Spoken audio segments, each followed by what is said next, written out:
Hello everyone, কেমন আছে সকলে? আশা করি সকলে ভালো আছে। আমি অনেক অনেক ভালো আছি।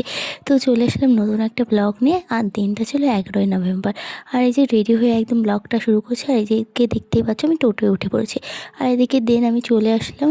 এই যে আমার শাশুড়ি মা আমার মাথায় ফুল লাগিয়ে দিচ্ছে। আসলে আমি সকালে শ্যাম্পু করেছিলাম, যার জন্য চুলটা ভিজা ছিল, আর ওই জন্য চুলটা ছেড়ে এভাবে ফুলটা নিচ্ছে। তো যাই হোক, তোমাদের আগামাথা কিছু না বলে দিলাম শাশুড়ি মা, হ্যাঁ আজকে ছিল আমার রেজিস্ট্রি ডেট। তো তার জন্য এই যে সকাল সকাল রেডি হয়ে ওদের বাড়ি চলে এসেছি। এখান থেকে সবাই মিলে একসাথে বেরাবো। আর এইদিকে এই যে ফুল টুল লাগিয়ে একদম আমরা রেজিস্ট্রি অফিসের সামনে চলে এসেছি। আর এখানে ওয়েট করছিলাম। আসলে আমাদের ডকুমেন্ট যে কালার প্রিন্টের ব্যাপারটা থাকে ওটা করতে গেছিলো, তো এখানে ওর জন্য ওয়েট করছিলাম। আর এইদিকে জানি না কী কথা বলছি। আর দেখো আমরা চলে আসলাম ভেতরে। আর এইদিকে সব ফ্যামিলি মেম্বাররা বসে পড়েছে, আর এদিকে আমরাও দুজন বসে পড়েছিলাম। আর এদিকে কিন্তু আমাদের ডকুমেন্টটা এখনও আসেনি, বা এমনি বসেছিলাম। তো ওখানে কী কথাবার্তা বলছিলাম বলে দেখো এদিকে মানে ক্যামেরা দেখে রাজীব তো অফ করার জন্য একদম ব্যস্ত। আর এইদিকে এই যে আমার শাশুড়ি মা, মামা শ্বশুর সবাই বসেছে। এখান থেকে কিছু ফটো শ্যুট করেছিলাম। আর এইদিকে একটা দাদা ভিডিও করে দিয়েছিল। আর এখানে আমরা ফটোশ্যুটের জন্যেই দুজনের মধ্যে কথা বলছিলাম। তো যাই হোক, এখানে আমাদের ডকুমেন্টটা চলে এসেছিলো। আর এদিকে ডকুমেন্ট আসার পরে কাজটা শুরু করে দিয়েছিল। তো যাই হোক, ওখানে ফর্মটা বের করে আমাদের বললো সব কিছু দেখে নেওয়ার জন্য, ঠিকানা স্পেলিং সব কিছু। তো সেটাই আমরা দেখলাম।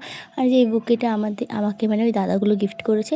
তো যাই হোক, তারপরে এই যে ফিঙ্গারপ্রিন্টের নেবার ছিল, তো সেটা আমি ফার্স্টে দিয়ে দিয়েছিলাম। রাজীবও দিয়ে দিয়েছিলো, আর স্যারও দিয়ে দিলেন ফিঙ্গারপ্রিন্টটা। তো যাই হোক, আমার মুখে হাসিটা তো তোমরা দেখতেই পাচ্ছ। এই যে আমার শ্বশুরমশাই আর আমার দিদি, আমার শাশুড়ি মা দিয়ে দিল ফিঙ্গারপ্রিন্ট। আসলে হ্যাঁ, ওনারাই সাক্ষী দেবে 3 জন। তো যাই হোক, সবার ফিঙ্গারপ্রিন্ট একে একে করে নেওয়া হয়ে গেছে কমপ্লিট। আর এদিকে দেখো, তার মধ্যে কিন্তু এদিকে সকলে মানে ফ্যামিলির লোক যেগুলো বাকি ছিল সবাই চলে এসছে। তো যাই হোক, এই যে সেই মুহূর্ত যেখানে আমি সিগনেচার করলাম, ফার্স্টে আমার সিগনেচার ছিল, তার দিয়ে রাজীব সিগনেচারটা করলো। তো যাই হোক, প্রথমে তো আমার সিগনেচার করতে খুব একটা টেনশন ছিল। মানে আমার মুখটা তখন দেখে বুঝতে পেরেছি কতটা আমি টেনশনের মধ্যে ছিলাম। যখনই আমার সিগনেচারটা হয়ে গেছে আর আমি ওকে সিগনেচার করতে দেখলাম, তো আমার মুখে হাসিটা দেখো কতটা ভালো লাগছে, মানে কি বলবো, আলাদা একটা ফিলিং। তো যাই হোক, আমাদের সিগনেচার করে আমরা উঠে বসলাম। এ হচ্ছে সব গার্জিয়ান, ঠিক আছে, এনাদের গার্জিয়ান সাক্ষী বলছে, ডিজিটাল সাক্ষী।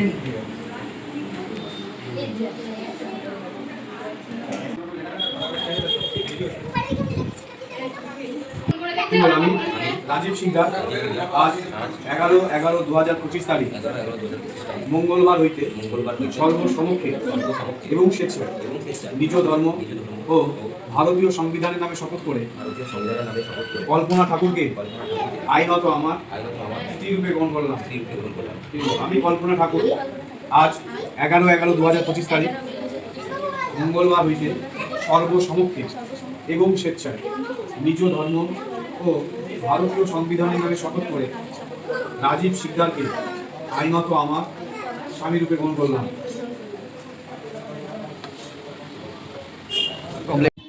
আমাদের সব কিছু কমপ্লিট। এখন এই যে দুটো গাছ আমাদের উপহার দিল। তো যাই হোক, তো তারপর খুবই ভালো লাগছে। আর এই যে দেখে মালা বদল করতে বলেছিল। তো যাই হোক, এই মালাটা আগে নিয়ে এসেছিলো, আর এখান থেকে যে পরিয়ে দিলাম। তো যাই হোক, আমার চুলে খুব অসুবিধা হচ্ছিলো মালাটার জন্যে। আর এই যে পিছনে হলো আমার শ্বশুরমশাই, এটা। আর এই যে তারপরে রাজীব আমাকে রিংটা পরিয়ে দিল। তো যাই হোক, মানে কী বলবো, আলাদা একটা ফিলিং, যারা মনে করেছে তারাই জানে। তো যাই হোক, আমি তো খুবই হ্যাপি ছিলাম। আর এদিকে দাদা ভিডিও করে দিচ্ছিলো। আসলে এই দাদা না থাকলে আমার ভিডিও কিচ্ছু হতো না। তো দাদাকে অনেক অনেক থ্যাংক ইউ। দাদা এত সুন্দর সুন্দর ক্লিপ আমাকে নিয়ে দিয়েছে। তো যাই হোক, তারপরে আমি রাজীবকে রাস্তা একটা পরে দিয়েছিলাম, বাট ওটা আমি আটকাতে একটু অসুবিধা হচ্ছিলো। তারপরে আমি আটকে দিলাম। আর এদিকে সবাই কিন্তু যার মতো ক্যামেরা করছে। আর এই যে সেই দাদা। তো যাই হোক, এদিকে তারপর আমাদের হয়ে গেছে। আর আমাদের পরে আরেকজনে ছিল। তো যাই হোক, ওদের ফ্যামিলি মেম্বারও এই যে সামনে ভিড় করে ফেলেছিল। তো যাই হোক, একটু অসুবিধা হচ্ছিলো। আর এদিকে তারপর আমরা সবাই এবার অফিসিয়ালি সামাজিকভাবে এখন সবার তো বড় ভাই। আরে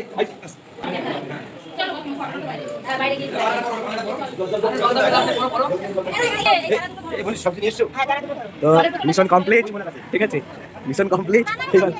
এই মিশনে অনেক এক্সপিরিয়েন্স, অনেক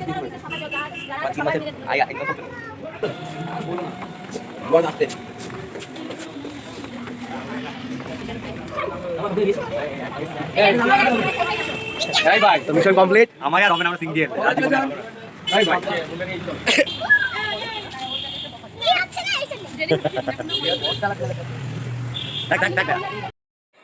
দেন আমাদের ওখানে সব কাজ কমপ্লিট করার পর আমাদের ফ্যামিলি মেম্বাররা বাড়ি চলে গেছিলো, আর আমরা এই যে সবাই মিলে গাড়ি নিয়ে এসেছিলাম যুগলবাড়ি, আসলেও ভগবানকে দর্শন করতে অ্যান্ড আশীর্বাদ নিতে।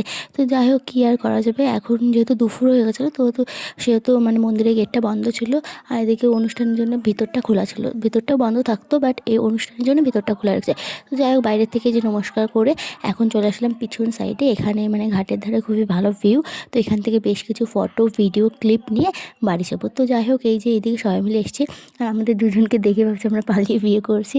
তো যাই হোক, যেহেতু মানে বড় বলতে কেউ নেই এখানে, সব ওর বন্ধু বান্ধব আর দাদা এরাই রয়েছে, তার জন্য ভেবেছি আমরা পালিয়ে বিয়ে করছি। তো যাই হোক, ওখানে সবাইকে আদর কৈফিয়ত কি যেন দিয়েছি কারা আমরা বসে থাকার যে জন্য নাই, আঘরিরা আমাদের বসে পালিয়ে থাকে ওখানে বিয়ের ব্যাপারটা না। তো যাই হোক, এখানে তারপরে আমাদের বললো যে মালা পরে কিছু ফটোশ্যুট করার জন্য, তারপরে আমরা চলে এসেছিলাম বাড়িতে। আর এদিকে আমার শাশুড়ি মা, জেঠি শাশুড়ি মা আমাকে মানে বরণ করছিলো।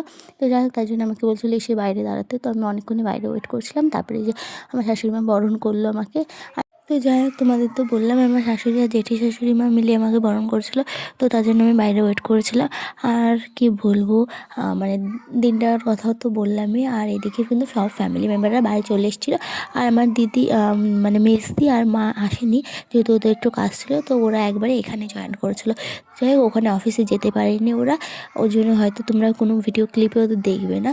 তো যাই হোক, এদিকে আমার তারপরে জেঠি শাশুড়ি যে বরণ করছিলো, আর এদিকে তারপরে এদিকে কিন্তু ভিডিওটাও মানে ওই দাদা করে দিয়েছিলো। আসলে এই দাদাগুলোর জন্য এত সুন্দর ভিডিও হতে পেরেছে, মানে আমার ক্লিপগুলো সব মানে যতটুকু ভিডিও ক্যাপচার করা হয়েছে সবটাই ওরা করে দিয়েছে।